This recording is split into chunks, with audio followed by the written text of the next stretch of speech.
Good morning, Los Angeles. How's everybody doing? Chris, thanks again, man. Pleasure, man. It's so awesome. Kind of crazy little gig, you know? Yeah, dude. What's the quickest way to the lobby from here? Just straight down that way. Thanks, man.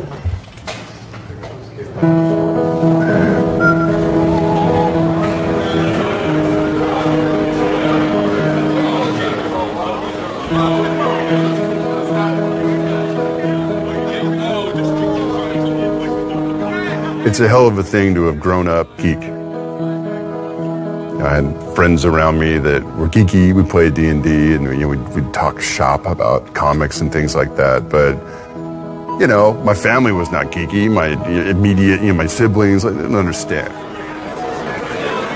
Sweet, thank you very much. Oh, good, man. Good to meet you. What's your name? Eugene. Good to meet you, man. What'd you think of that? It was awesome. It's great. Yeah, it was kind of kick-ass. Yeah, I love the way like. Being called the rise of geek culture. As a lifelong card-carrying member of that group, I just kind of think everybody else is catching up. But what I do think is great about it is that whatever you're passionate about, whether you're a Star Wars fan or a Star Trek fan or a World of Warcraft fan or a Marvel fan, whatever it is, I think what we've started to see is people celebrating things that they believe in and they're passionate about. Literally tears in my eyes. It felt like it brought us back. I mean, the whole series. All I want to hear, man. Especially even the Lords of War thing. I'm just geeked up. I can't wait. What was that? Yes. We only really ever built games to please ourselves. I wanted to work on World of Warcraft because I wanted to play in a world like World of Warcraft.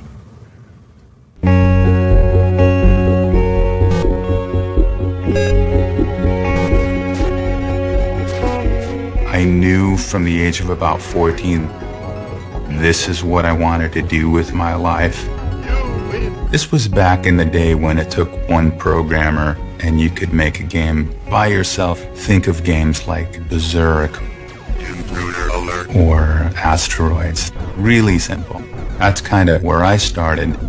So while at UCLA working on a computer science degree, I knew that I wanted to start Blizzard the day that I graduated. I think our class was around 300 students, but there were maybe 10 of us that would finish our 2-month projects in the first week and spend the next, month and a half optimizing our code. And I took these guys and started to show them the vision I had. Instead of being sapped off to the Microsofts and the IBMs of the world, we could try and do something, a little different.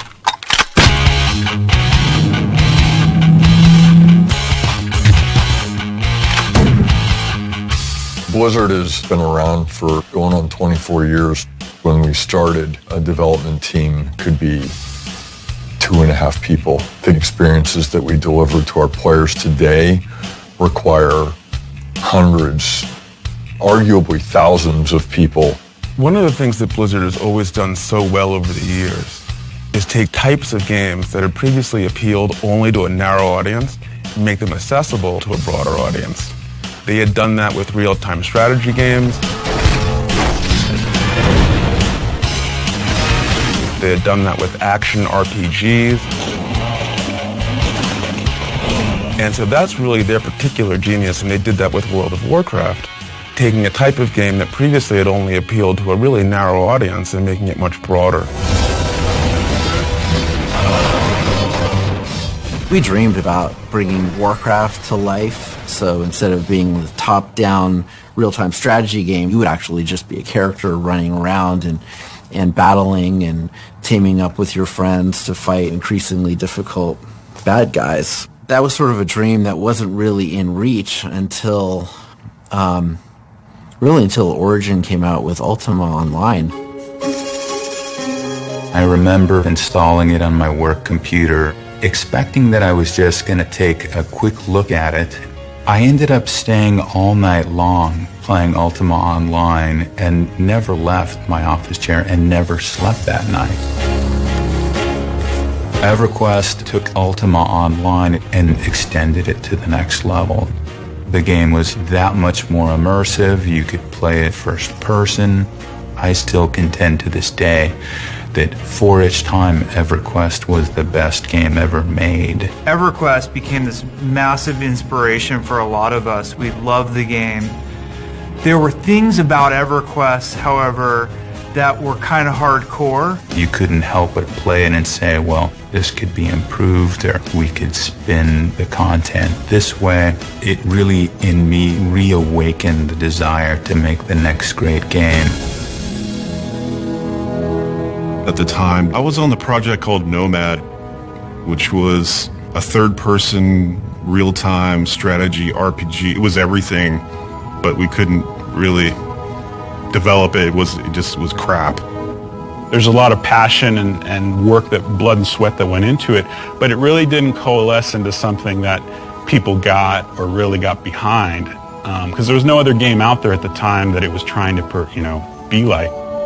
When we make something, we're going to plan how that works and how that looks. We're going to do a zone layout, and we're going to be like, this is perfect, we love it. Then we start building the world, and we make everything with that world, all the trees and the rocks and the buildings, and we build the whole world, and we look at it, and we hate it.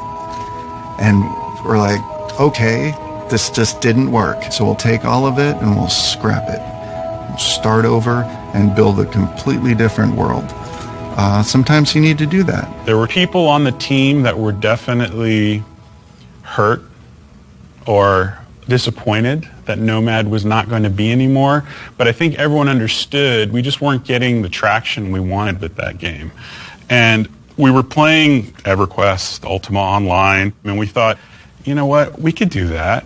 Why don't we make one of these? This is awesome. I mean, why don't we make a game that we love? Ultimately, it was Alan Adham who stepped in and said, hey, we got to rethink the direction that we're going. We should be going, more towards World of Warcraft and less towards this idea of Nomad. As we were working on World of Warcraft, I started archiving cool moments from the game.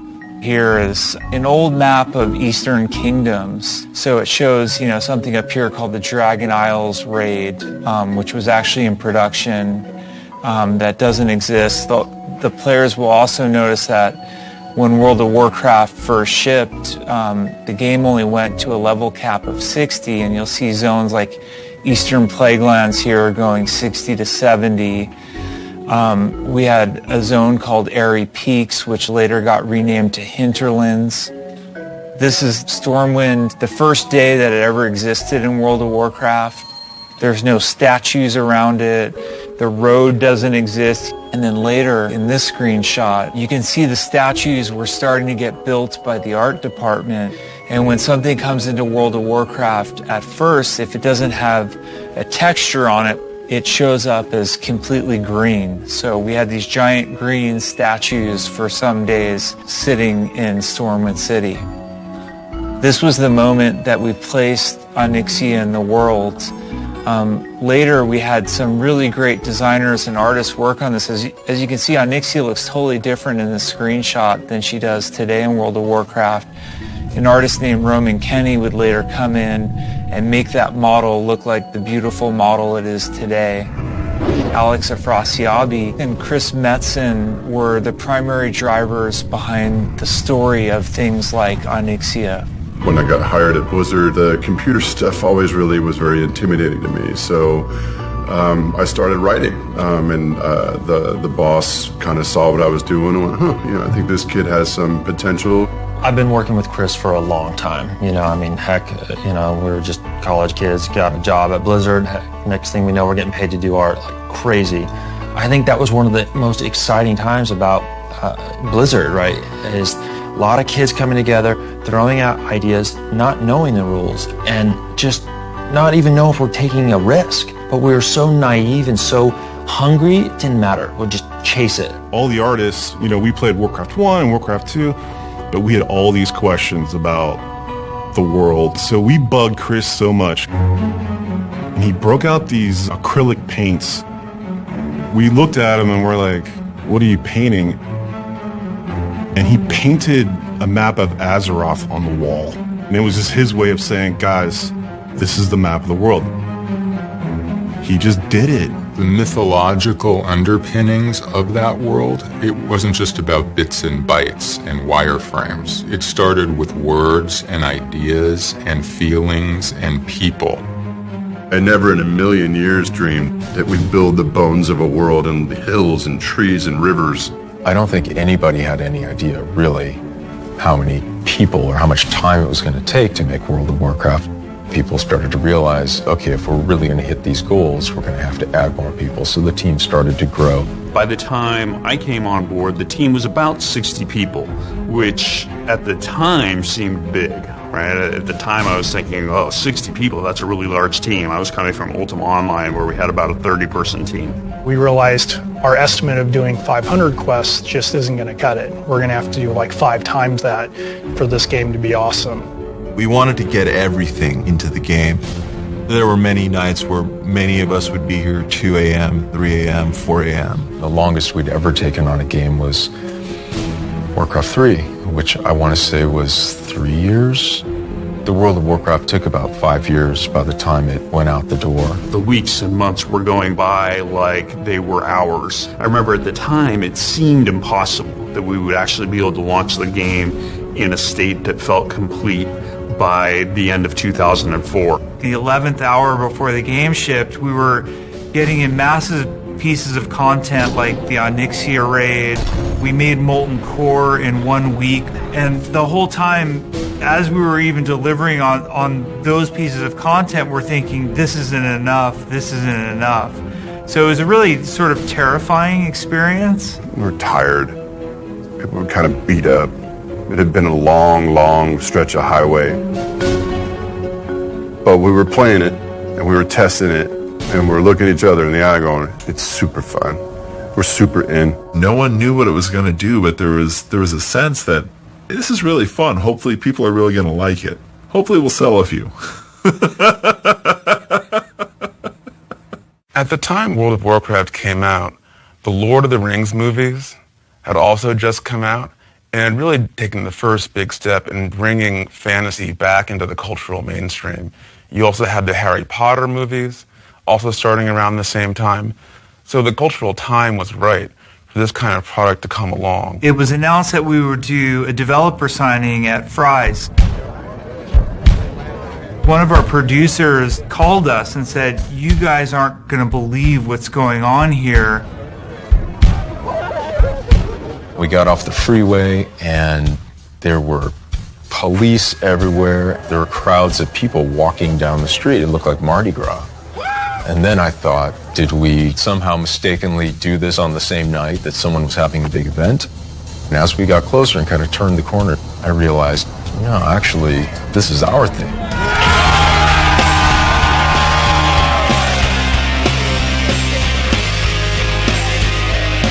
What do you mean they're here for us? Like, I thought a couple people would show up to get their boxes signed, not 6,000 or whatever crazy number that showed up.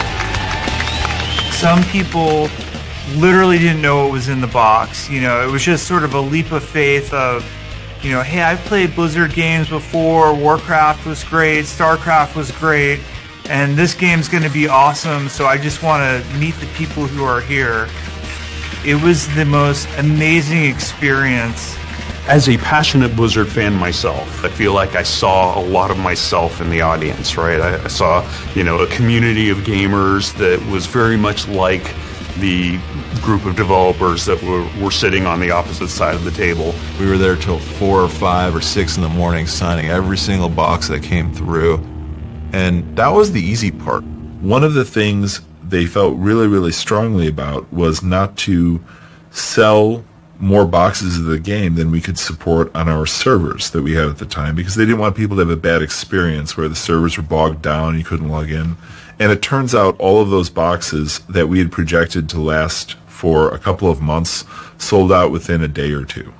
We had planned to have 1 million users within the first 12 months of the game. We had those first 1 million users within like 3 or 4 months. So all of the equipment and servers that we had planned to deploy, we had meticulously planned every month we're going to deploy this many and this many. We basically deployed them all. We just said, put them all up in the first 2-3 months. Day one, we were actually shouting for correct numbers because the numbers that were coming in were so large that we thought that they were incorrect numbers and that the monitoring that we had in place was bogus. There was actually a time before WoW launch that we thought that we could probably get away with supporting World of Warcraft with 12 to 20 employees total.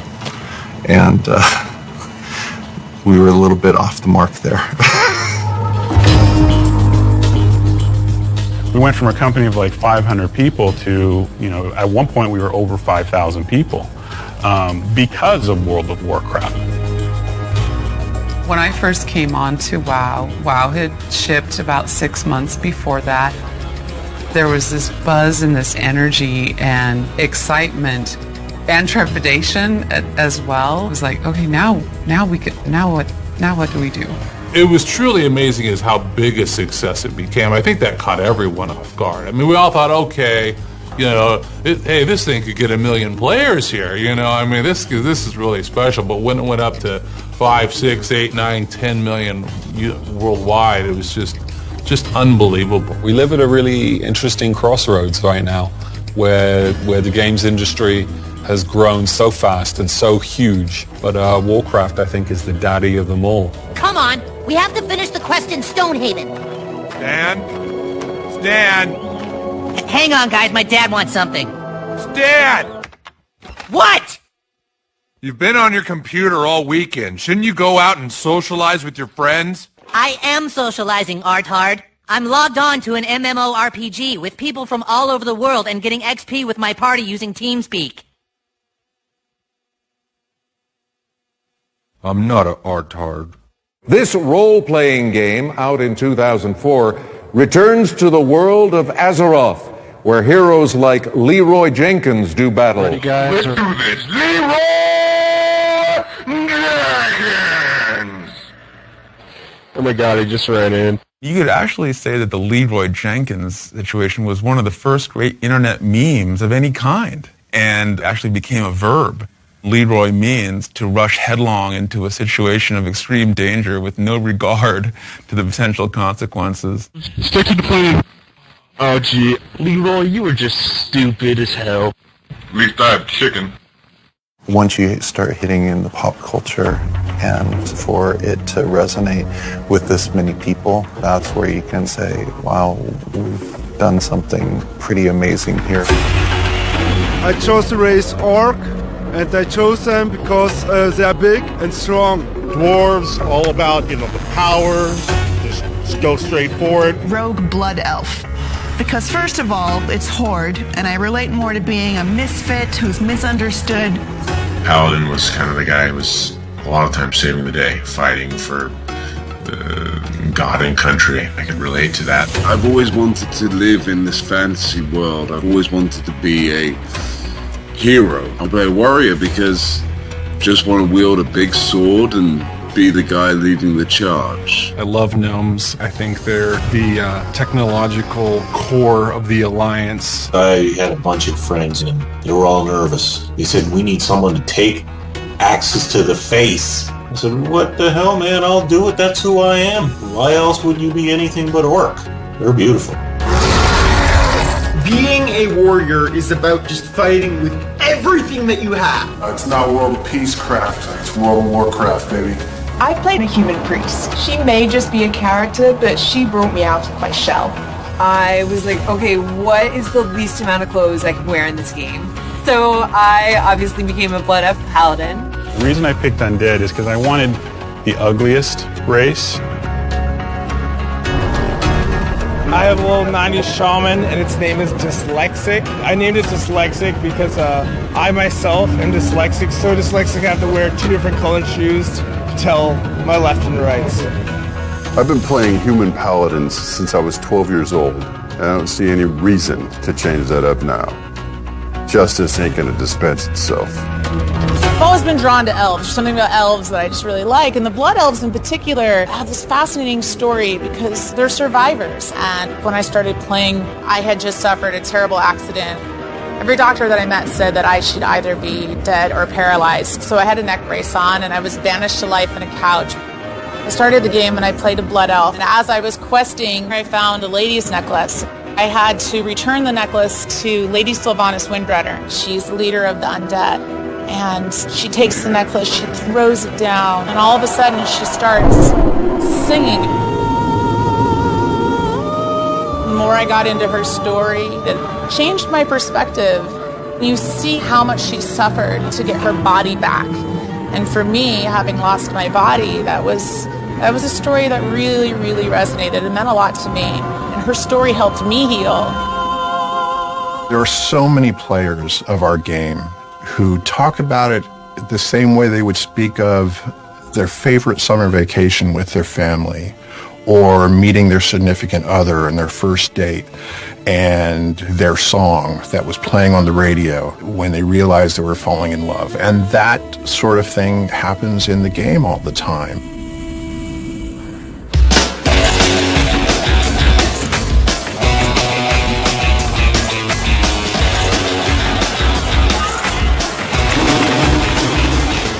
One of those moments, I think everybody had one of those moments like, oh, now we've made it. And that was BlizzCon.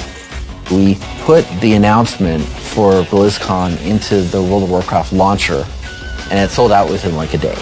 One of my favorite moments, BlizzCon had not opened yet, and there's just this sea of people at the Anaheim Convention Center waiting for the doors to open.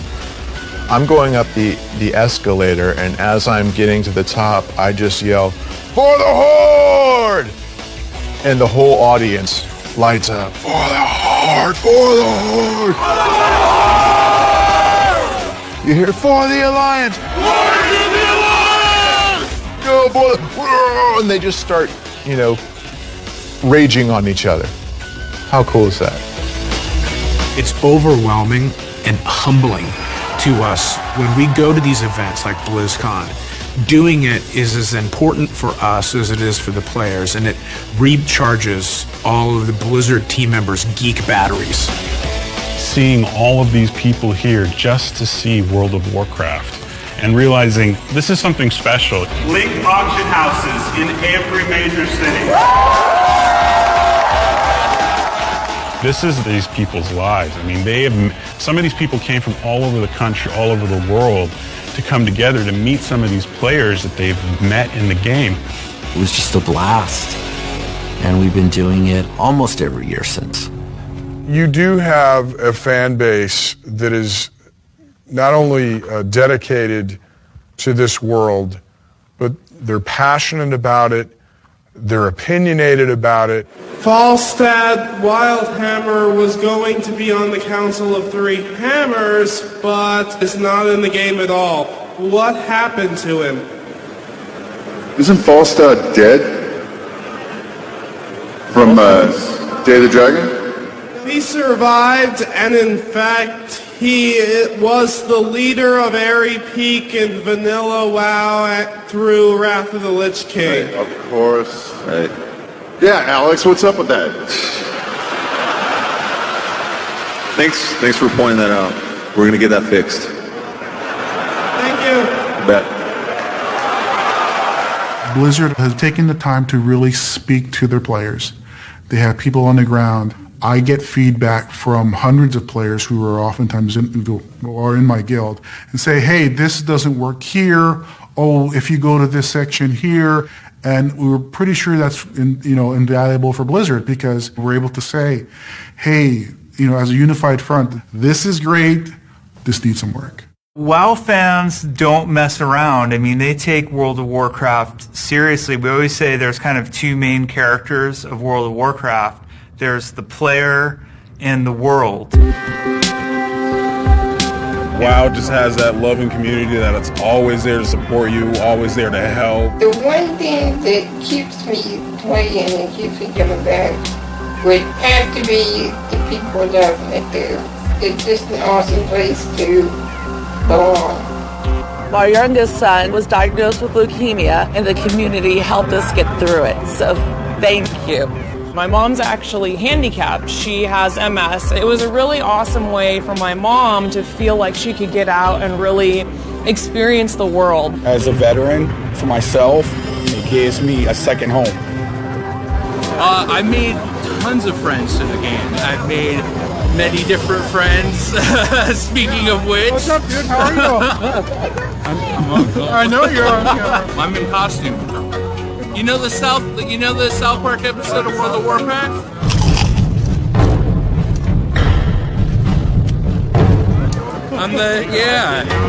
The most meaningful relationship that I've developed thanks to World of Warcraft has got to be my marriage. One thing led to another. A couple years later, we're married with 2 children. 我是被朋友拉去玩的，可是很高兴能够在魔兽世界里面认识现在的老公，就是他。Meeting my boyfriend, Jackson, or Bajira. Oh, muscle and metal, baby.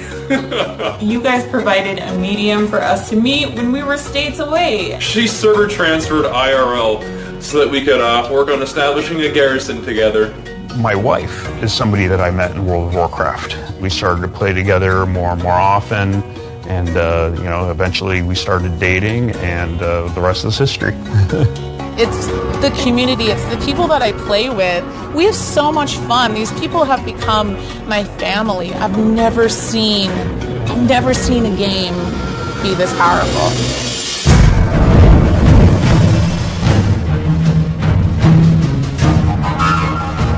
Funny, you don't realize your limitations when you don't know. And that was really one of those moments where I just had no idea what I was getting myself into. The opening of the Gates of Encourage was really a huge moment in Warcraft history. It's interesting because it isn't one that we've really repeated, yet it has such great kind of historic value. We wanted to capture a lot of what we had seen in EverQuest or Ultima Online with these major events where one person on the server could be, the hero for a day. The whole server would come together, or would have to come together, to unlock this dungeon in this raid. The door was this crazy door that twisted and rotated, and these roots would kind of untangle and it would open. And I had a sense where I said, this is only ever going to happen one time, ever, per server. And I thought that was pretty damn cool. We just didn't realize how many people would actually show up to this thing. I expected people to show up. I didn't expect everyone to show up. Turns out that you should totally be talking to your server engineers when you have a plan like this. Focusing all of that in one area turned out to be not a good idea, especially all at once, because at that point we had CPUs max, we had databases max out. It is an event that actually a lot of players kind of look back to and say, this was really, really cool, but it was very, very stupid. Every single server converged upon Silithus, which is the zone that Encourage was in, and proceeded to basically repeatedly crash the entire world server over and over and over again until people just said, I can't even remain awake anymore, I gotta go. And when finally it came down below enough of a threshold, they were able to actually open it. But it was something that we ended up learning from and actively avoid going forward. This is one of our US data centers. We have 17 worldwide, and this is where we host World of Warcraft. All of the data for your characters, the world that you interact in, is all contained in the data centers.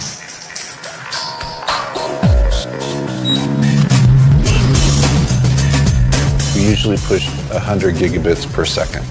We would be able to download 4 HD movies per second. There is a high level of security. Whether it's malicious or accidental, we want to make sure that people stay outside of our areas. This is actually the first time that we've actually allowed cameras into our cages.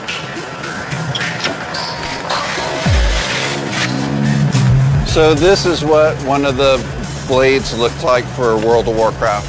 So this particular one is Tichondrius, one of our more popular realms. It's the CPU, it's the memory, it's essentially what creates the world and sends it back out. There's tens of thousands of these worldwide.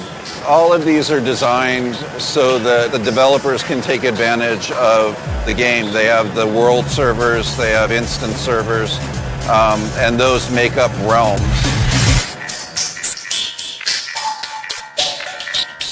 This is what we call the GNOC, or the Global Network Operations Center. It's essentially where we monitor the heartbeat worldwide of all of our games. This one in particular is taking a look at various security threats worldwide.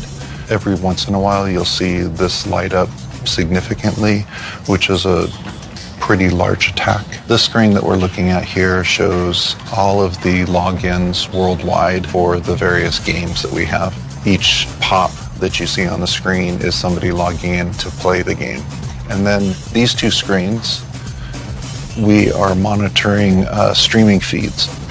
It's an early indication if we ever have any problems from the player's point of view.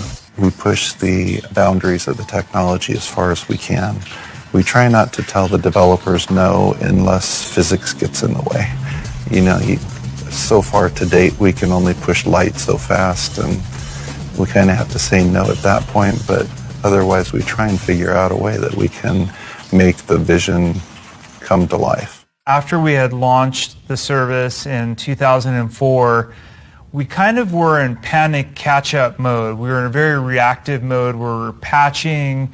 We knew we wanted to deliver cool content to players, but we couldn't seem to get our feet beneath us. We spent, all of our time really just trying to get things under control, and I would really say it was about 9 to 12 months after launch before we were like, I guess we should make an expansion for this game.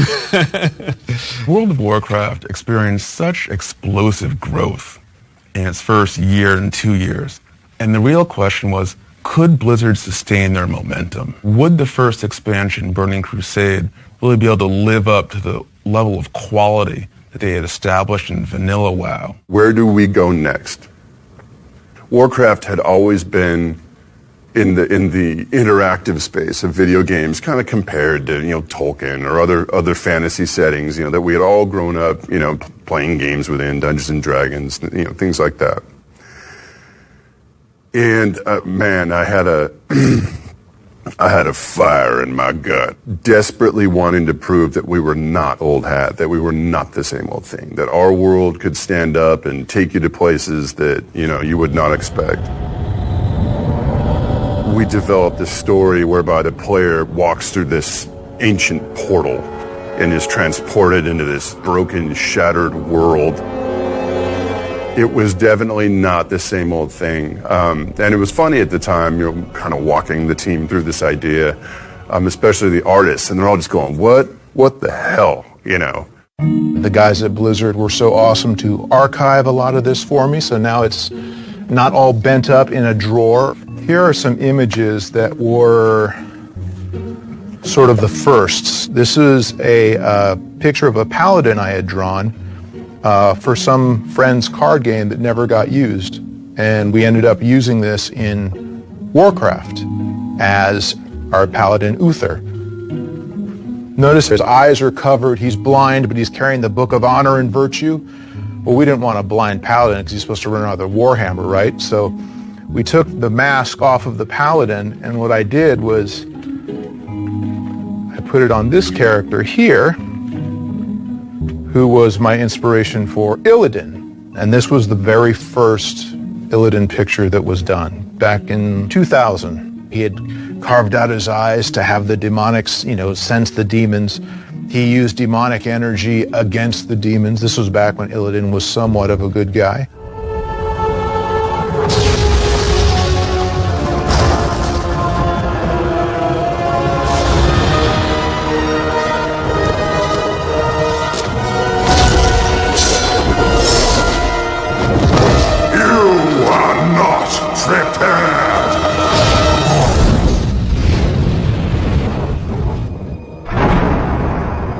Of course, Burning Crusade was a huge success, And they really were able to not only maintain the level of quality they had established in Vanilla WoW, but even raise the bar.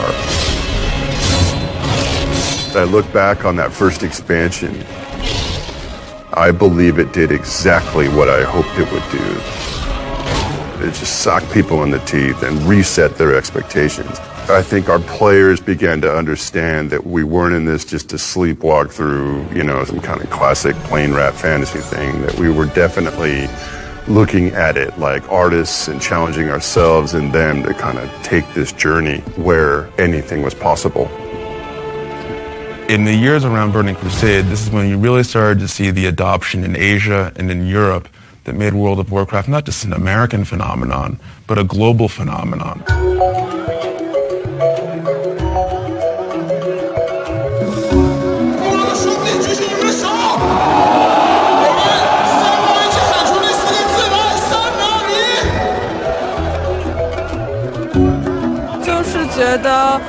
不仅是玩游戏吧，还可以有交到很多朋友，就不仅是游戏里面的朋友，就是已经可以延伸到你的现实生活中了，然后我觉得还蛮好的。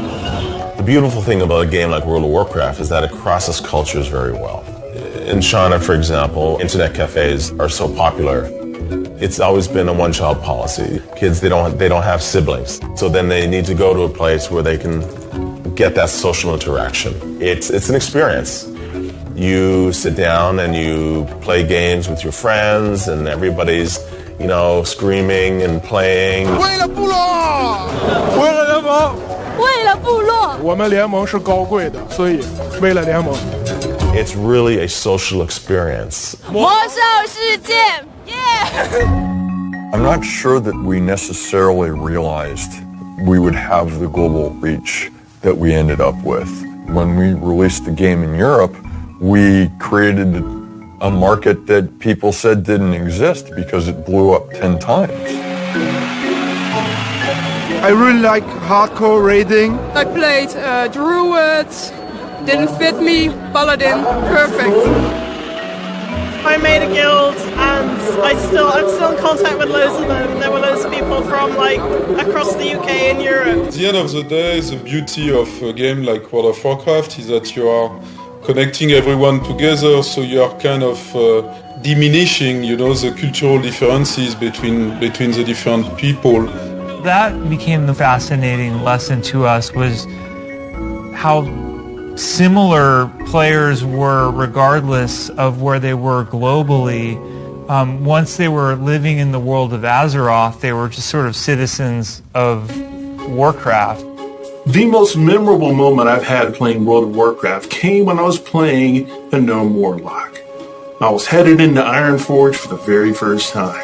The first time I ever went through the gates of Orgrimmar. I was walking up the path, guarded by dwarves on either side, entering this massive doorway that was carved into the side of a mountain. As soon as I walked through those gates and the drums kicked in and the music changed and I saw an entire city to explore, I knew I was hooked. Nagrand, it's just rolling hills, and you can look off into the distance, and then this giant elephant just walked right past me, and it was the way they make it feel like a real world that is my favorite thing about World of Warcraft. Watching the sunrise, any sunrise, and the reason for that is something that we did differently. We have a real-time clock. We call it time is time. Time is part of a person's sense of immersion. It's subtle but important. In Northrend, there's an area where the Forsaken buildings are. It's in this kind of snowy, moody area, and the light is really, really nice at around 5 p.m. The only time you see a sunrise in World of Warcraft is if you're up during sunrise. So they're rare and unique and beautiful. My most memorable time playing this game had to have been in BC when I was a rogue and got server first dual warglaives. Those were good times. Man, it's good being a nerd, isn't it? We decided to have a hot tub party in one of the moon wells in Duskwood. The moment at the Wrathgate where you pick up Olvar's shield. I almost shed a tear because after picking up the shield and everybody else saluted. I go on the forums and I make a post saying, We are raiding Heroic Halion on Monday, October 11th. If you have work, call out sick. If you have plans, cancel them. And that night, we killed him. My God, the nerd screams were amazing. Probably my most memorable moment in game had to have been our first takedown of the Lich King. My son, the day you were born, the very forests of Lordaeron whispered the name Arthas. Defeating Arthas, aka the Lich King. Arthas, I think it's just legendary. To see him go down was like nothing I've experienced in a video game. I remember screaming and yelling with my friends on Skype so loud that the neighbors started banging on the walls. Finally getting him down was the kind of euphoric excitement and celebration that, I mean, it's happened so rarely in my real life.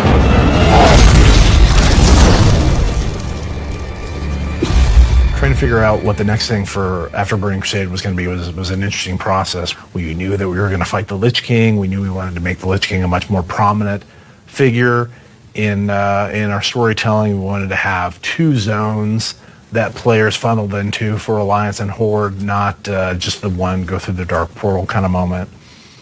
And then we wanted to have skiing. We're gonna have all this snow. We're gonna have all these mountains. Skiing, that's gonna be a feature.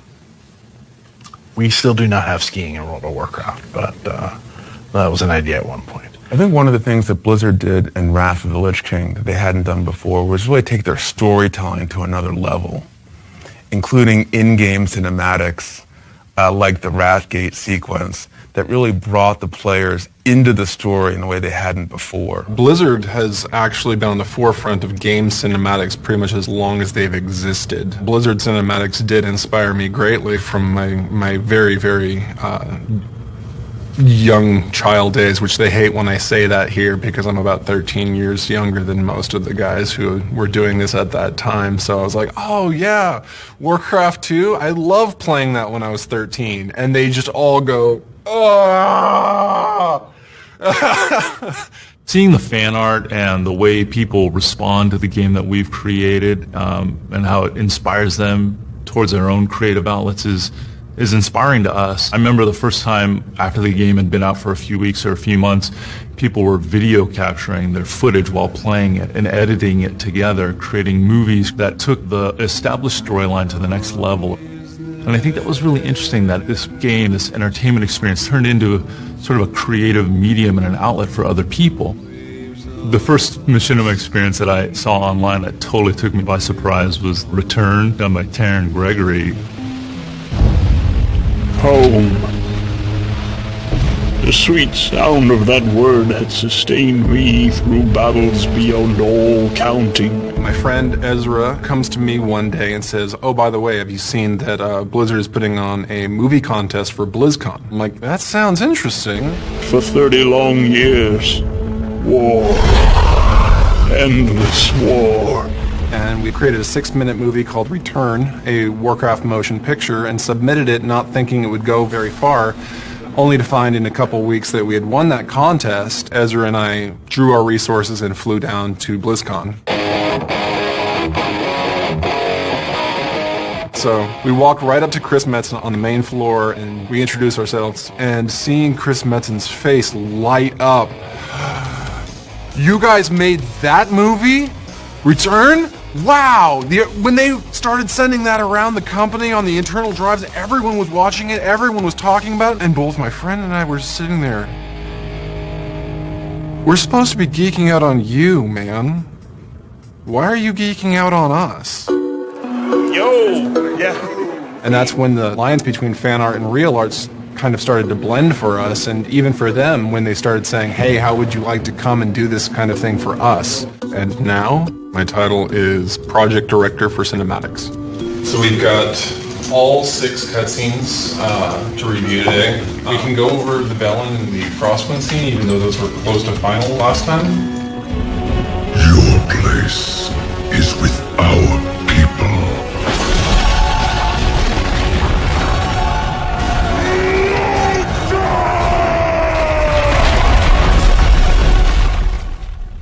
Most players may or may not recognize major franchise characters, Thrall and Arthas and King Varian. Depending on the faction that you're on, you may or may not have ever interacted with those, very popular characters. But the one thing that unites all players is the land. The world itself is probably the key character.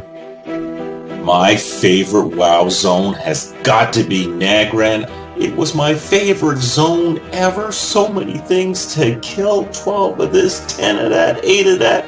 It's just like a Warcraft 12 Days of Christmas. There's got to be Karazhan. Winter Spring. Molten Core. Ice Crown Citadel. Australia, where I was filming Superman Returns, the time when WoW first came out, and we played a lot.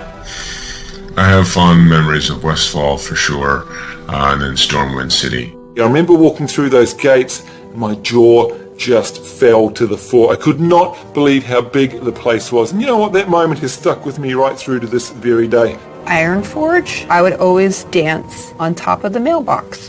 Gilneas. Frozen Throne. Hellfire Peninsula for sure. Thousand Needles. This canyon of endless red rock reminds me of when I was growing up, seeing these majestic rock formations. Honestly, it's got to be Ashara. There's just the feeling of the zone, the red leaves. It was just really, at the time, beautiful to look at. And I'm talking old school Ashara, before Deathwing did what he did.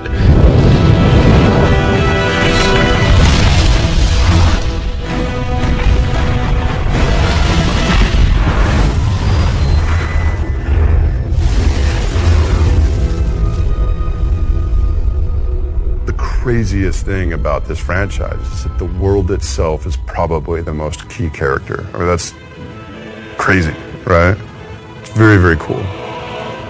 So the powerful idea with Cataclysm was, what if we imperiled the world you know? Chris is like, I want to break everything. And I remember thinking like, dude, like what? Like, is this the end of Warcraft, right? And, he's pitching the idea and everyone's kind of like got this like, really? Like, the game's doing really good. You want to break it? And they said, we want to have this big moment, this big event, where the players log out and log back in, and the world is all different. That was probably the scariest thing I ever heard. We didn't quite know the extent of our madness. And then we kind of realized, like, holy shit, like, what are we going to do? Like, how are we going to even do this? My team and I sat down and we did 48 hours of analysis of all of our data and tried to figure out if we could make this effect happen. And we came back with a definite maybe. That was one of the more complicated things that we've ever done in the history of WoW. Incredibly complicated from an engineering perspective, from a patch delivery perspective. We figured out a way to deliver two versions of the world. So you're standing somewhere in Kalimdor and you log out and you log back in and the world was destroyed.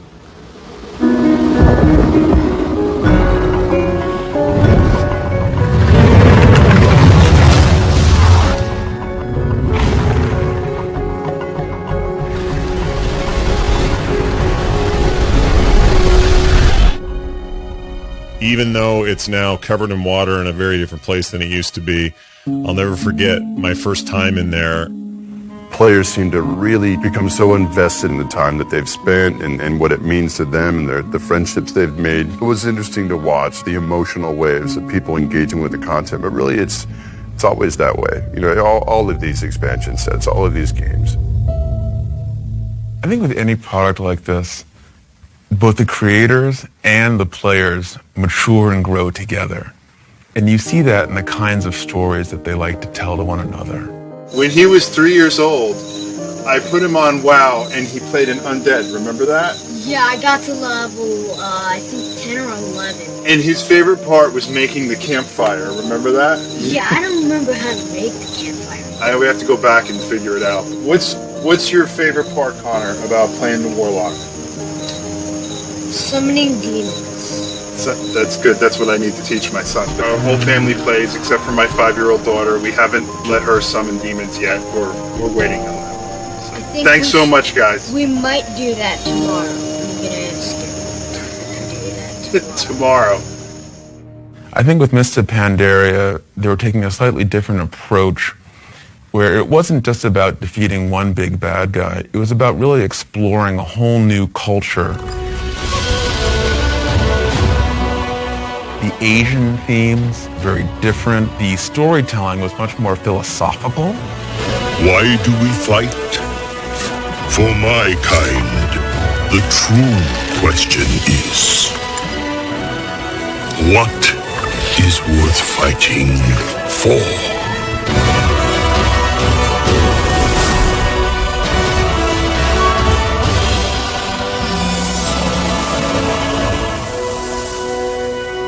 And maybe that reflected the fact that the people who make these games and playing them were frankly getting older and more mature themselves. And maybe there's a little bit more sophisticated kind of storytelling that you can engage in as a person and as a player. I was heavy into the martial art movies of China, Japan. My daughter was born, so I made sort of an Asian-inspired panda. So there's the little kid. There's me, big fat guy on the hill.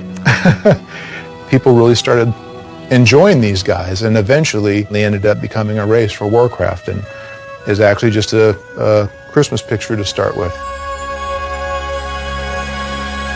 I think I might have printed out the picture and gave it to someone. They're like, "Oh, this would be like just a cool race to do for Warcraft." And we're like, "Nah, it seems kind of weird for Warcraft." And they go, "Well, we have an April Fool coming up. Let's make this an April Fool thing." So we put a little bit of history to them, added some more pictures, and April Fools, the new race in Warcraft 3, the Pandaren.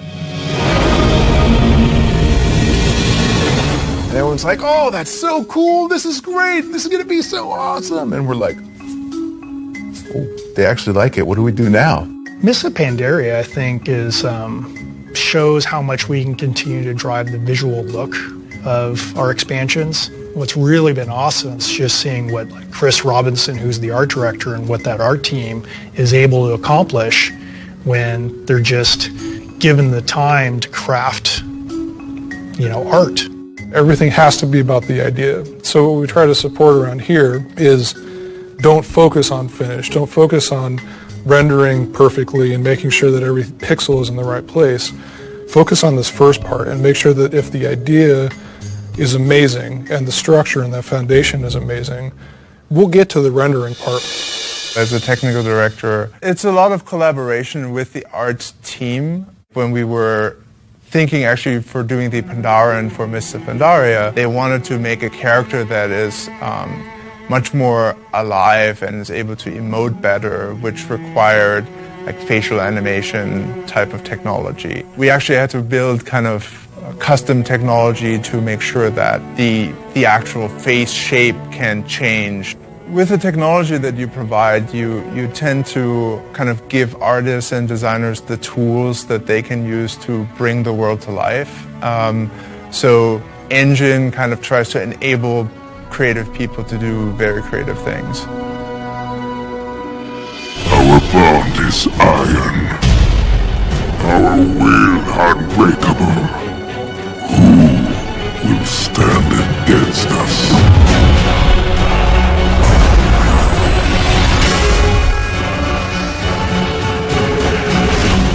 Every new expansion, we are trying to push our storyline forward. We're trying to offer new types of gameplay experiences that you've never been able to have before. In Warlords of Draenor, we're saying, hey, you wanted to build a base in the world maybe? Your interest in Blizzard franchises harkens all the way back 20 years ago. Well, now you can have a little bit of that flavor in your World of Warcraft also. Wouldn't it be cool if we went back to Draenor before it was Outland? What if we were able to encounter these warlords that we've heard about in Warcraft 1 and Warcraft 2 and these stories in Warcraft 3, but have never actually played with in World of Warcraft? One of the things I really love about Warlords of Draenor is that it gives us the chance to kind of go back to a place and an era in the history of the world that no one's seen. And what comes with that is, all the super nerdy, kind of layerings of like, whoa, you're going to break the timeline. We can't go back in the past. It's like Marty and Doc and the time machine. We're going to break it all, and my parents are never going to meet. And what are you doing to the space-time continuity? We had to think through all the fiction, and we had to think through all the consequence of what happens if we screw it all up.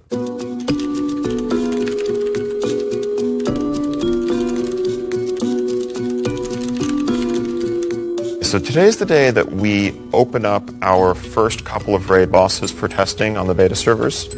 One thing that I think is really a hallmark of World of Warcraft betas is that really players are getting a chance to be invited into the creative process and to see things while they're not really finished.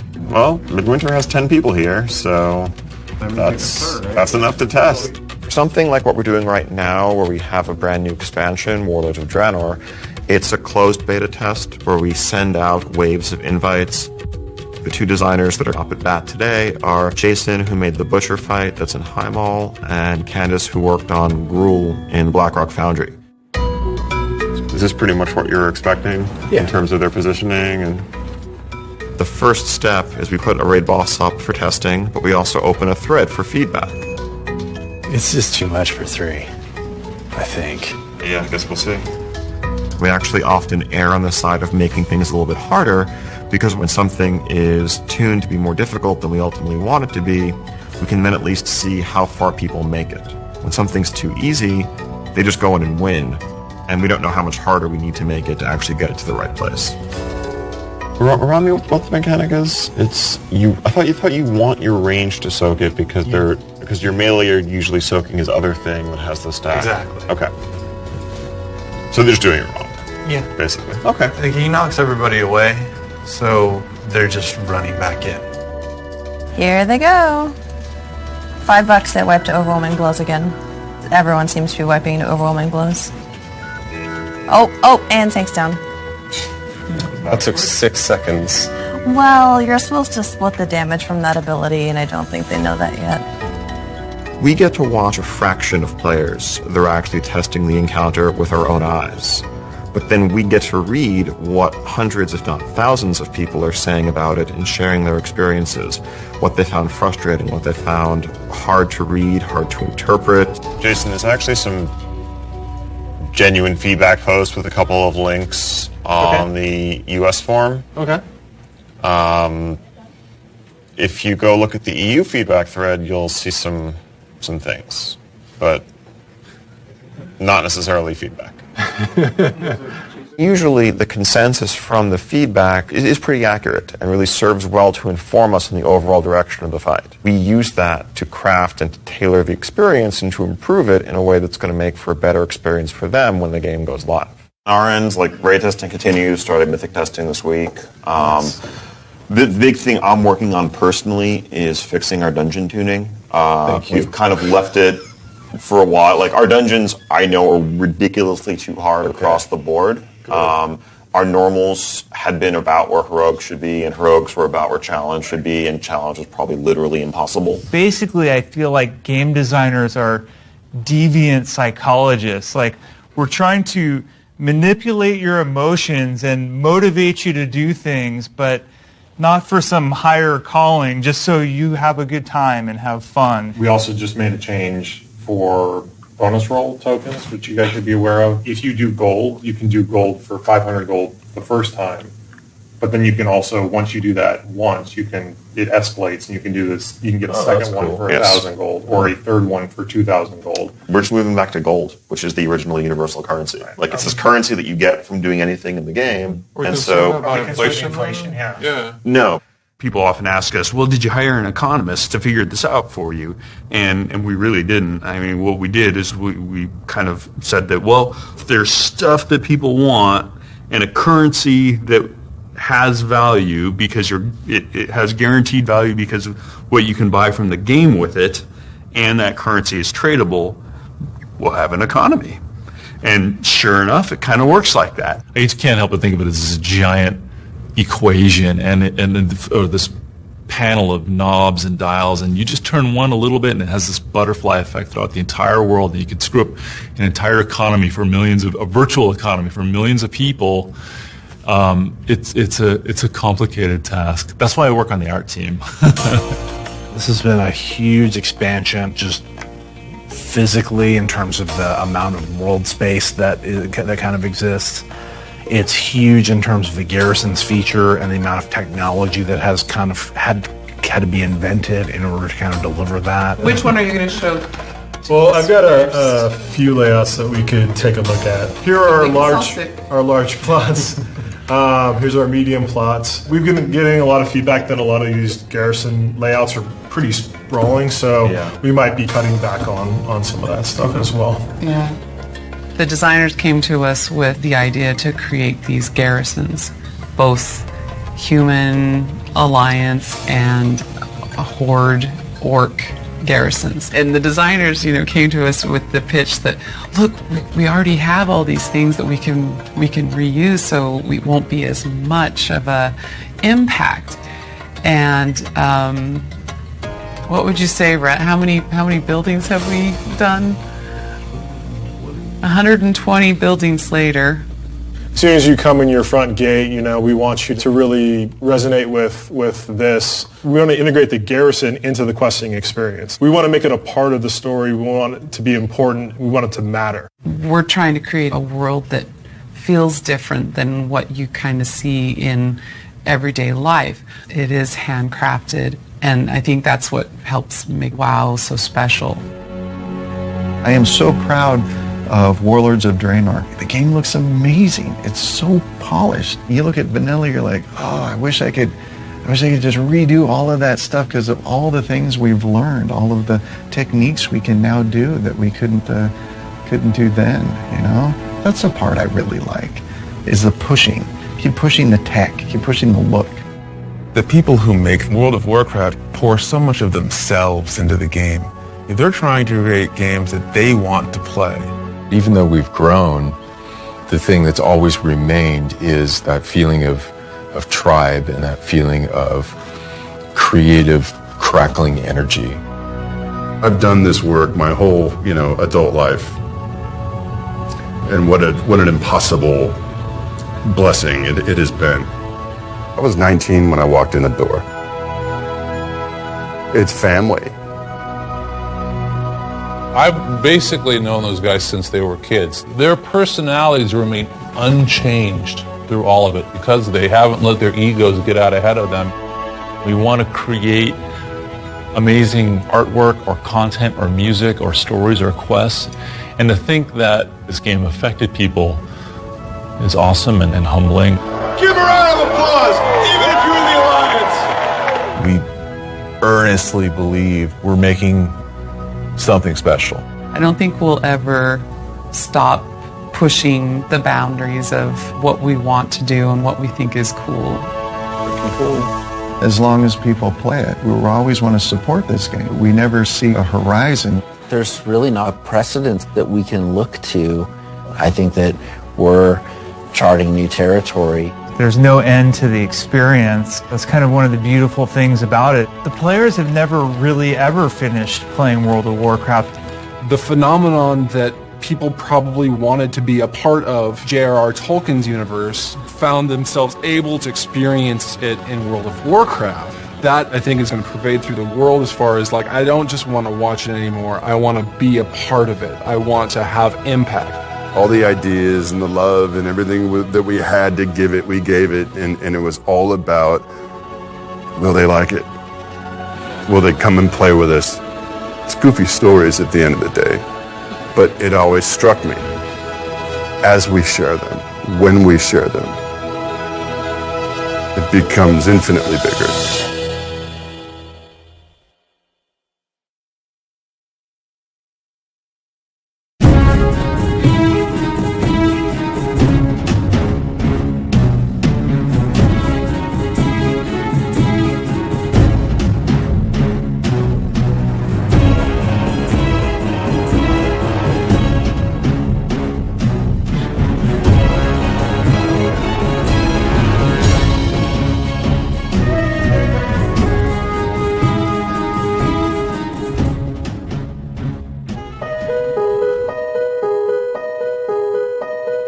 Hi, I'm Christopher Guest. I'm the dad, Tom Guest's dad. I'm Tom Guest. My favorite part about rolling a Warlock is that you can probably one-shot someone with your Chaos Bolt, even if you're in PvP. Tom is the real player in the family, although my wife, Jamie Lee Curtis, has played. I'm not really a player because I can't get the whole up, down, left, right part, you know, where you're moving people. I need people to like stop and freeze before I kill them. But I'm a big supporter. I think it's a great game. I'm really a proud mom of a WoW player.